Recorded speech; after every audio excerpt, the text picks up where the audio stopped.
नीटच्या निकालात वाढीव गुण मिळालेल्या 1563 उमेदवारांसाठी 23 जून रोजी पुनर्परीक्षा घेतली गेली। दुपारी 2 ते 5:20 या वेळेत ही परीक्षा झाली। मात्र या परीक्षेला 50% उमेदवार गैरहजर राहिले। नॅशनल टेस्टिंग एजन्सीने रविवारी 4 राज्य आणि एका केंद्रशासित प्रदेशातील 6 केंद्रावर 1563 उमेदवारांसाठी नीट UGCची परीक्षेची पुनर्परीक्षा घेतली। चाचणी पॅनलनुसार 1563 उमेदवारांपैकी 813 उमेदवार आज फेरपरीक्षेला उपस्थित होते।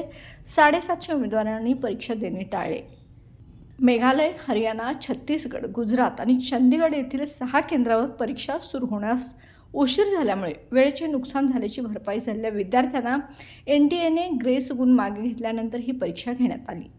2 विद्यार्थी चंदीगडमध्ये त्यांनी नीट UGC रिटेस्ट घेणार होते, त्यापैकी कोणीही परीक्षा केंद्रावर आले नाहीत। तर छत्तीसगडमध्ये परीक्षा 2 केंद्रावर होणार होती। यामध्ये 602 उमेदवार पुन्हा चाचणीसाठी पात्र होते। आज परीक्षेसाठी 291 उमेदवार हजर होते। हरियाणातील 2 परीक्षा केंद्रावर 494 उमेदवारांसाठी व्यवस्था करण्यात आली होती। त्यापैकी 287 विद्यार्थ्यांनी परीक्षा दिली।